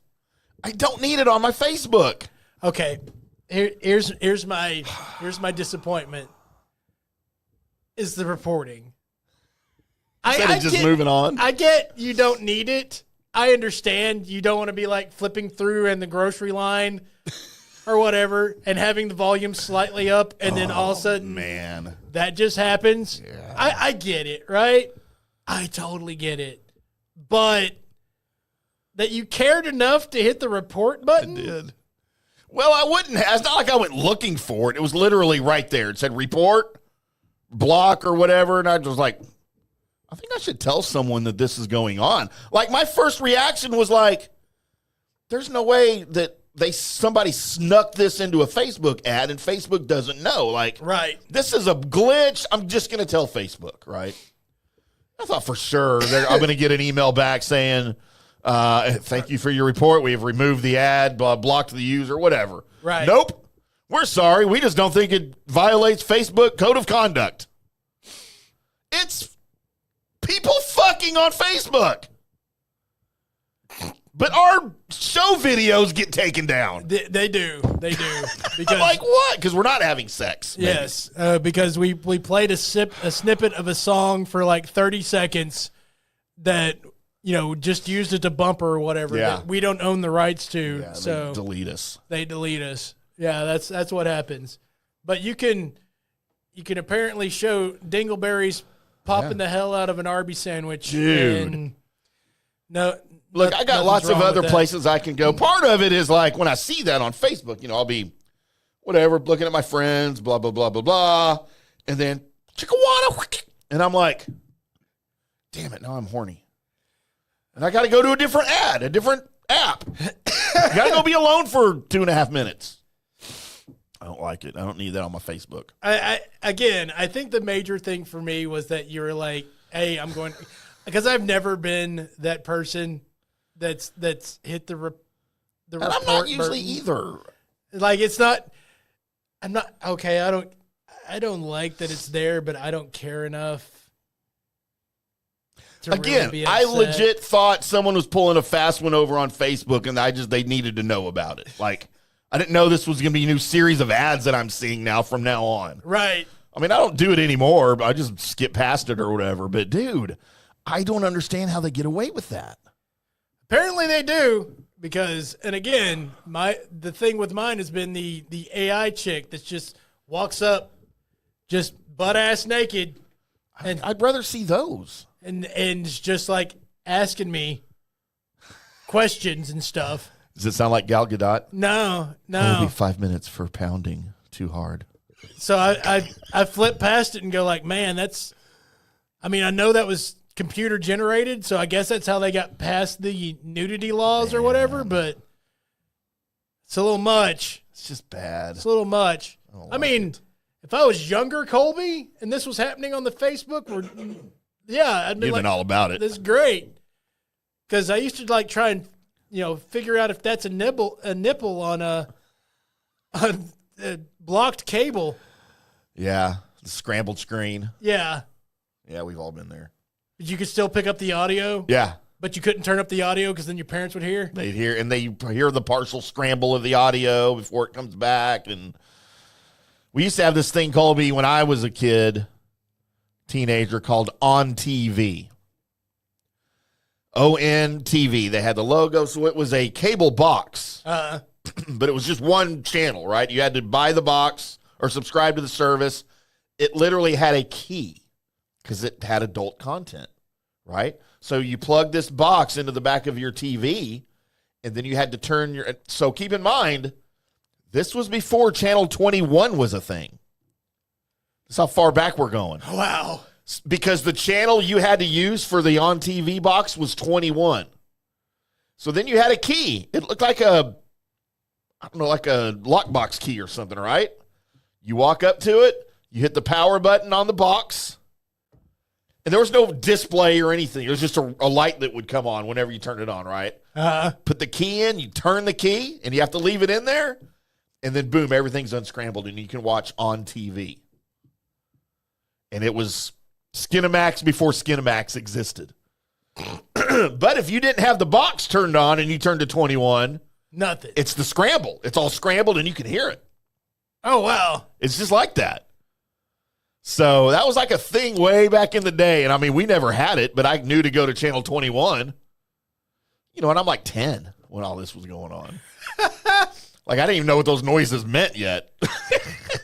Something's happening. But, dude, On TV, that was badass back in the day. So if you're ever wondering who reported that whatever. It's me. It's probably Tim. Yeah, sorry. He's just running around being Karen. I just want my Facebook to be my Facebook, not my porn book. All right? I have xnx.com for that. Have you... Oh, wait. There was one that I did see that I thought Tim might want to use this app. There's an app that you can take any picture of any girl and it'll... like put them in, like have them take their shirt off in the picture. So it's an AI thing. Yeah. Really? So you can, like, whoever you've got a picture of, they'll just take their shirt off. Huh. Now, does it start trying to, like, map out what it thinks their areolas and stuff look like? That was my question. It's like, how accurate? Like, what would it do if I took a picture of you? Would I just all of a sudden have a woman boobs? Yeah, would you have boobs? Like if you did it to a dude? Mark. What app is it? You need to find out what this is because I'm going to download it. Take selfies with it. I'm going to have to let you know, Tim, that sentence that you just had never even crossed my mind. What would happen if you took a picture of a dude? Would they take their shirt off and would they have boobs? Would there be boobs? That's the first thing I thought of. That's not the first thing I thought of. Not the second thing I thought of. Not the 878th thing I thought of. Or if we're watching a Stars game on TV and they show Pete DeBoer and I take a picture of Pete DeBoer, is he going to take his shirt off and show me his boobs? I mean, that's what it's supposed to do. Huh. And what kind of boobs do you think Pete DeBoer would have? By the way, we need to get Pete DeBoer on the show. I don't think he's going to come on the show anymore. They're talking about his boobs? Yep. I don't think that's happening. All right. Colby, probably don't have time for Pope talk. Oh, we do a little news and notes. Yeah. Let's get into everyone's other favorite segment that Colby has because they're all Colby's. Thank you, Tim. Thank you, me. Thank you, you, for making it sound good. News and Notes is where I search the World Wide Web for the weird. Internets. And by God, I found it. Let's go to Andrew Isker, who co-hosts with C.J. Engel what he calls the #1 Christian nationalist podcast in the world. Thought that was us. He shared his unconventional and homophobic views on the Transportation Safety Administration security scanners in a video. Can't believe somebody believes this. Oh, no. This is amazing. So what he says is he will never walk through airport security video or the scanners. He will always ask to be personally checked and not walk through the scanners. You want to know why? Why? Because he believes that the scanners are, quote, gay beam machines that cause you to be gay. Gay beam machines. Mark. Here's the thing. But why? Because we need more gay people? I guess. Okay. I don't know what the other part of it is, but here's my thing. So you're saying, this guy's saying, this is what I couldn't get past. He's saying, when I arrive at the airport, I immediately look at somebody and say, there's a human being, and it's going to have to frisk me. Which is more, could be a dude, could be a chick, right? Got about a 50-50 shot. Right. So, but you're doing this every time, so it's going to raise the amount of times that you've been frisked by a dude. By a dude.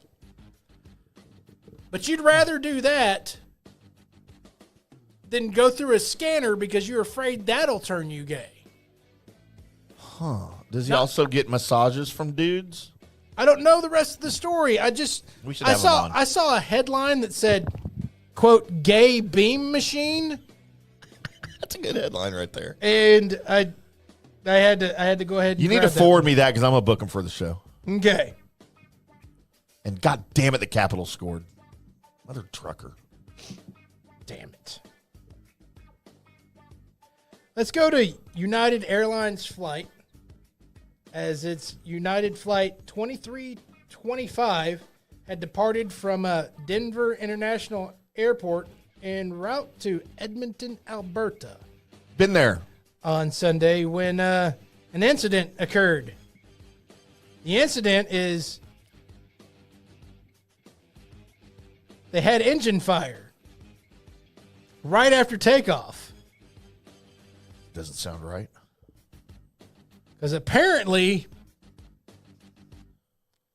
a rabbit flew into the engine. Colby, rabbits can't fly. Quote from the pilot said, the live ATC audio documents the flight crew asking that the plane be inspected for engine fire and being told that it was a rabbit that apparently got sucked into an engine. The pilot responded, rabbit through number 2. That'll do it. He's doing bits in the middle of an emergency. Here's what I got to know. I know rabbits can jump, but how high can they jump in order to get sucked into an engine? It doesn't say what kind of plane it was, does it? It's United Flight 2325. I'm imagining. Well, I mean, but it could be like a 737 from Denver to Edmonton, which means, I bet a rabbit could jump like from the ground into those. Like if it was a 750, a bigger plane or something, I bet it couldn't. But yeah, I can see that. Can you imagine trying to explain that to the passengers that were having to land because we killed a bunny? Yeah, we had Hassenpfeffer. By the way, if you had Hassenpfeffer, where's my Hassenpfeffer? Hey, it's Bugs Bunny Day. Yeah, it is. You had Hassenpfeffer on your Colby IndyCarTim show bingo card. You win. Let's go from there. As dear sweet God, a burial in Philadelphia turned into a scary incident when the platform above the grave at Green Mountain Cemetery suddenly gave way, plunging pallbearers and the casket into the open plot. Oh, no. Witnesses say that the pallbearers were carefully guiding the casket to its final resting place when the surface beneath them collapsed, triggering panic among mourners. Several pallbearers sustained, by the way, every time I say pallbearer, I think of ooh, the Undertaker's old manager, sustained injuries to their legs, hands, and backs. According to the deceased man's stepdaughter, Maribel Rodriguez, the most severe injuries were to the son of the deceased, who was pinned under the casket and briefly lost consciousness with his face in the mud. Can this kid... Oh, my gosh. has all the trauma in the world now. Yikes. You're managed the gumption to be the pallbearer for your dad. Oh, man. And on your way to place him in his final resting place, the ground swallows you whole and places you underneath your dad's casket, where you lose consciousness and you wake up with your face in the mud. I think that's a good thing, Colby. That is not a good thing at all. That is, I would guess, about 7 to 8 years worth of therapy. Yeah, I don't think that's necessary. We don't need that. So with all that being said, I'm looking at the recording clock and realize that's news and notes, everybody. Well, there you go. Yes, as Colby looks at the clock on the wall as we approach 9 o'clock Central Time on a Wednesday. That will do it for the Colby Sapp and IndyCarTim show. I promise we're going to start Mondays back up here as soon as we can, folks. But as it is right now, we are Wednesday nights, 7 o'clock Central, right here on FanStream Sports, on the FanStream Sports mobile app, live, as well as on X, Facebook, and, of course, FanStream Sports TV, our YouTube channel. Go check us out over there. Subscribe, like, share, all of those good things. And until next time, boys and girls, we'll see ya.